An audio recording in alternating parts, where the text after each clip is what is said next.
All right, so good morning, everyone. Thank you again for joining us today for the HVAC module. We have Sam Shang here with Honest Plumbing and Heating. He's going to be teaching us through the HVAC module today. So he can give a brief background about himself, and then we can go ahead and get started with the lesson topics. So all connected, right? Yeah, you betcha.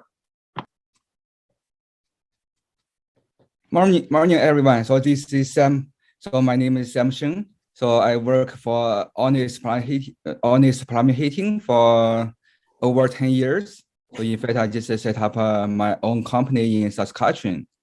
So I work for the HVAC trade for over almost 20 years.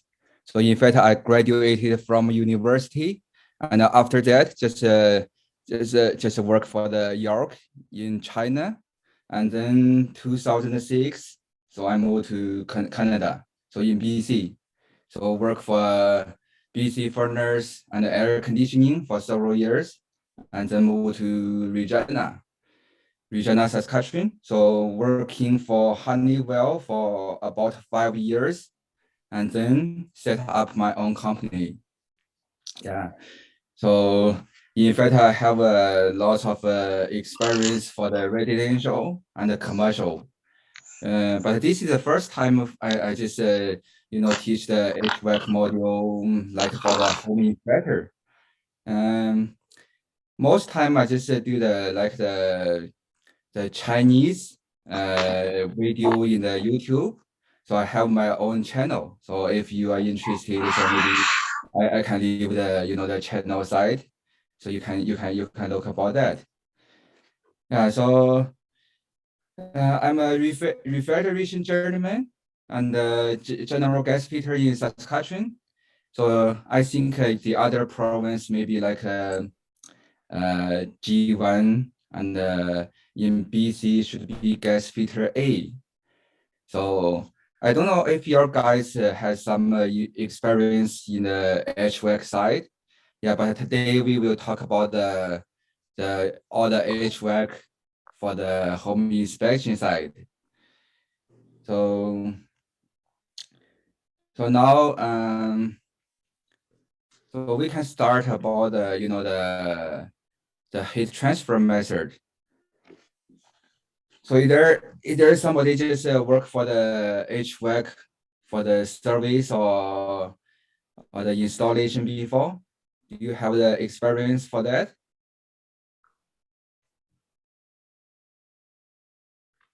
So how, hey Alex, how can I know so the other guy can hear me or not? Sometimes it's a quiet crowd.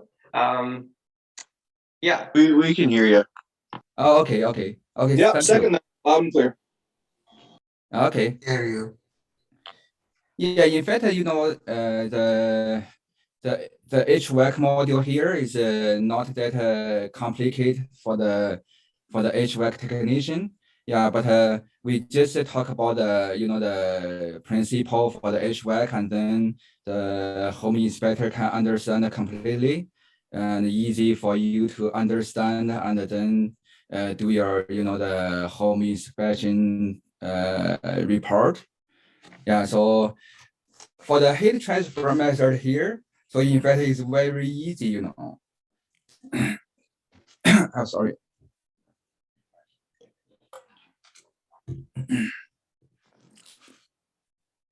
Yeah, so normally there's a oh, sorry.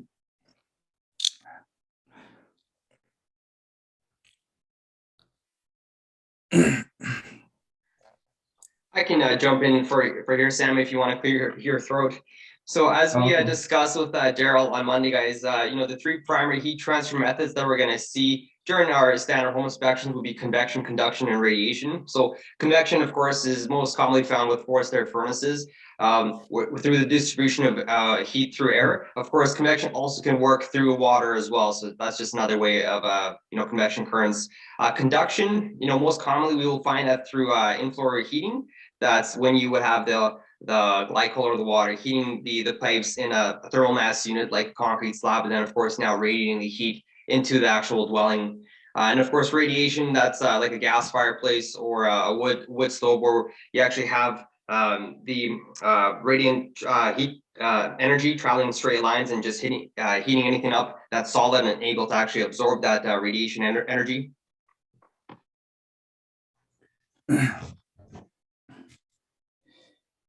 So, hey Alex, I don't know, my throat is not good today, so I hope I can finish the course, Yeah, no worries. I'll be here as well, Sam, with you, so not a worry. Okay, yeah. So so in fact, the heat transfer method. So normally these three method is come out together. So like for example the furnace. So if we saw the air, the warm air from the the return and heated by the heat changer and then blow to the every room. So those we call the convection. And the conduction, so maybe for example, if we stand before the furnace and we can use hand to feel the the sheet metal. So on the outside the furnace too. So if we feel the hot, use hand. So we can call it as conduction from the the heat changer to the outside the cover of the furnace sheet metal. Yeah, the radiation.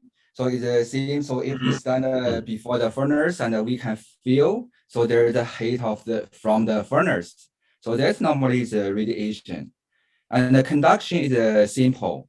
So normally just the same material from one side, like the lower temperature side to the high temperature side. So that's normally we call the conduction. And the radiation, so like the picture there is a fireplace. So on the, for example, we just stayed before the fireplace, and we can feel the hot from there. Like normally the sample is for the sunshine. So if there's a sun and you can feel the hot, and if there's you just stay under the shade. So maybe there's not the radiation heat from the sun. Yeah, so that's simple, but normally, so it's just come out together. Yeah, even like the fireplace. So not only the radiation, so you still can feel from the glass or side of the fireplace, there's a heat on the wall or somewhere like that.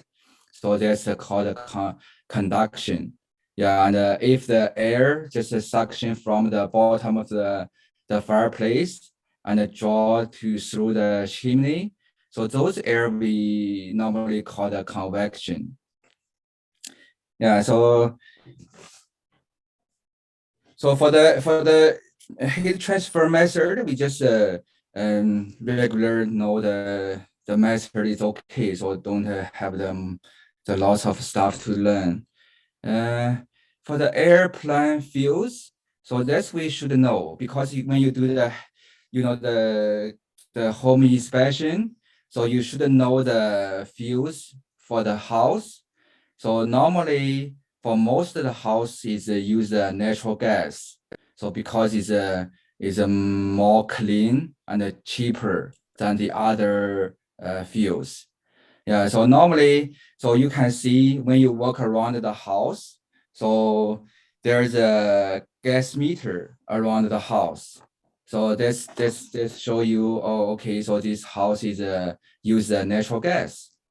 But if there's some house or some buildings is far around the city, so if there's no natural gas supplied, so and you can see the there's like a propane tank, so around the the yard or backyard or front yard or somewhere around that. Yeah, so like those white tank. So normally, so there's two pressure regulators. One just around the tank.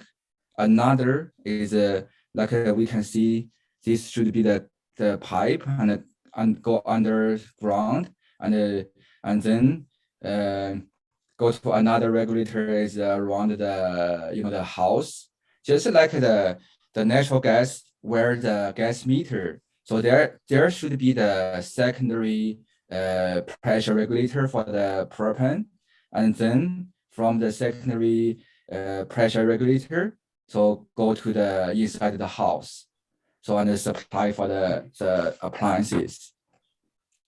Yeah, so you should know so which house is supplied by the propane and which house is the natural gas. Yeah, so that's normally, so we know, so like the propane is we call LPG, so just one kind of LPG. Yeah, so but if it's for example in Saskatchewan, so sometimes it's very cold outside, so if they use the propane, so maybe met some troubles.